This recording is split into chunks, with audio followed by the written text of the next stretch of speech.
Qu'est-ce que c'est qu'un miracle? C'est un phénomène dont on ne connaît pas la cause. On voit que son résultat, son effet, non, on ne sait pas son origine.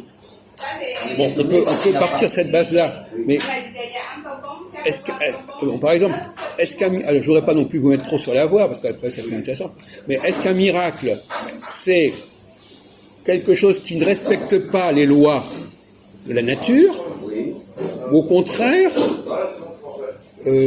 pour que la société existe et fonctionne, il faut des miracles? Un miracle, c'est positif. Non, un miracle, c'est éminemment positif. Voilà, si un miracle est positif, il n'est pas censé s'amuser à faire mentir les lois de la nature. Non. Or, la traversée de la mer Rouge, c'est pas positif. Parce qu'on remet en question le cours d'un fleuve. Oui. Alors, est-ce que c'est un miracle? Mais ils sont peut-être passés par... Non, mais je ne dis pas qu'ils sont passés, je parle de l'histoire. Ah oui. On raconte quelque chose, La question de savoir si ça n'est pas, la question n'est pas de savoir si ça s'est produit ou pas. La question est de savoir si c'est quelque chose, est-ce que ce que raconte, est-ce que ça relève d'un miracle? Oui, c'est pas la question de savoir s'il y a eu ou pas ça. Quelqu'un peut raconter une histoire complètement délirante, mais il utilise des schémas qui existent. Par exemple, il y a des pêches miraculeuses. Point. Ben c'est pareil. C'est contradictoire avec ce que tu dis. Une pêche miraculeuse, ça sert à rien. La question de savoir à quoi servent les miracles. Bon, ben ce miracle-là, de la traversée, de l'écartement des eaux, à mon avis, c'est fondateur ensuite du mythe que c'est notre pays en face et que Dieu nous a aidés à traverser. Il n'a pas vraiment eu lieu. D'accord. Il est fondateur d'un mythe. Oui, mais le problème au niveau... D'accord.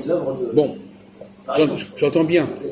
Mais notre ami René Louis, il a eu des éclairs tout à l'heure, il nous a mis sur une autre piste qui est beaucoup plus intéressante. Mais il a peut-être oublié ce qu'il a dit. Parce qu'au début, tu as dit autre chose. Tu as dit que le miracle, il est là pour faire avancer les choses, pour faire fonctionner les choses. Bon, or, là... bon, non, mais... Alors la question de savoir si le miracle, il est dans le fonctionnement ou dans le dysfonctionnement. Il est dans le fonctionnement. Alors justement, donc la traversée de la mer Rouge, c'est du dysfonctionnement. Non, puisque ça jette les bases de la religion. Non, mais peu importe. Mais le phénomène lui-même est un dysfonctionnement. Le fleuve ne fonctionne pas comme d'habitude. Ah, d'accord, intéressant. Ah, d'accord, dans ce sens-là. Ah ben oui. Il s'écarte. Voilà. Donc, de la même façon, une pêche miraculeuse, c'est quelque part un dysfonctionnement. C'est-à-dire que c'est quelque chose qui... Qu'est-ce que ça veut dire un dysfonctionnement? C'est-à-dire que c'est quelque chose qui est en contradiction avec la logique de la nature. Oui, les lois physiques et naturelles. Alors c'est quand même très grave. Oui. Alors est-ce que le miracle est là pour faire un pied de nez à la logique de la nature et même à la logique divine? Oui. Ou est-ce que le vrai miracle, c'est celui qui permet au plan divin de se réaliser? C'est ça que je dis, oui. De faire croire qu'il y a un Dieu. Parce qu'on n'est pas sûr qu'il existe. Oui. Mais c'est pas en faisant des trucs qui vont en contradiction avec son pouvoir.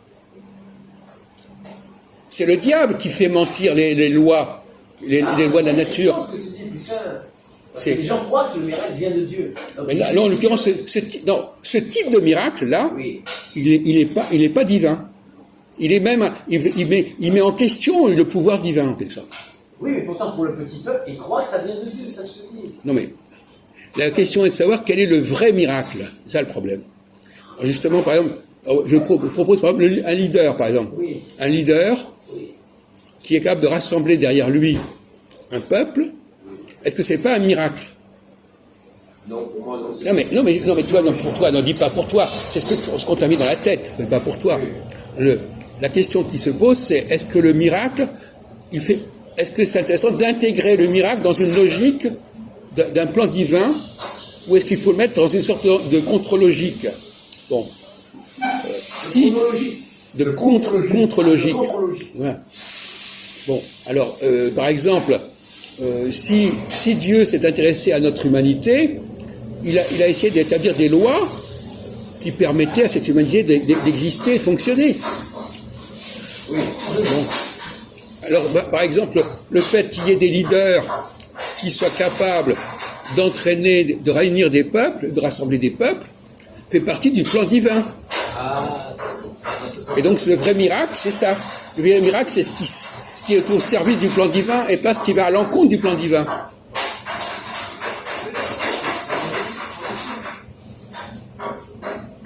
Par exemple, quand le livre de la Genèse, Dieu vit que la terre était chaotique et il a créé la lumière.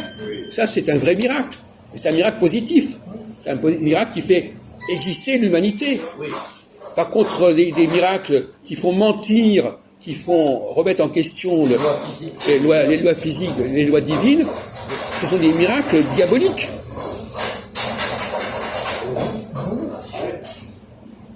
Ça voudrait dire que la fondation de l'Israël après le fait d'avoir écarté les autres, ce serait diabolique aussi. Non, je rappelle encore une chose. On vient de dire que c'est un récit fictif, quoi.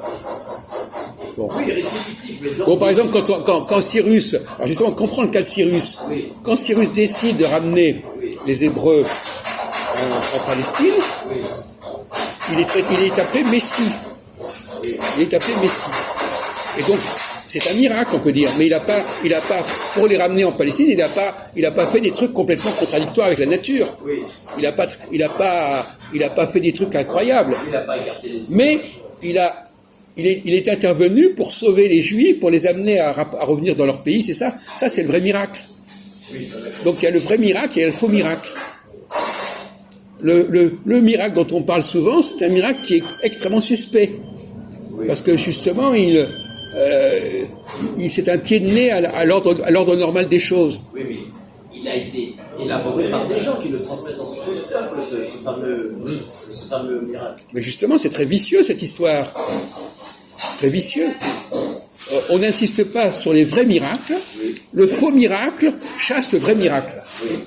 C'est-à-dire qu'on se polarise sur les vrais miracles, les faux miracles, et on oublie les vrais miracles. C'est-à-dire qu'on se polarise sur des choses où Dieu n'est pas intervenu finalement, mais là où le Dieu est intervenu, on n'en parle pas. Parce qu'on considère que c'est normal.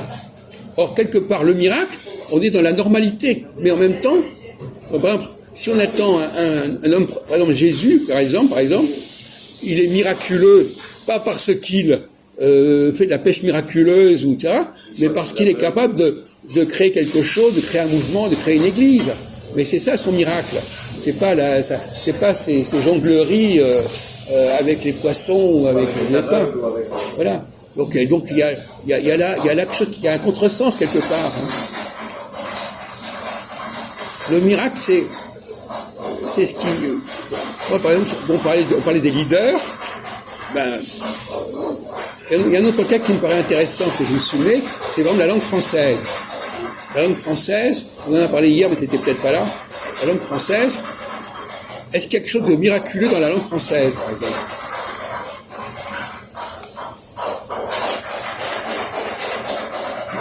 C'est-à-dire, non, qu'est-ce que ça veut dire? Quelque chose.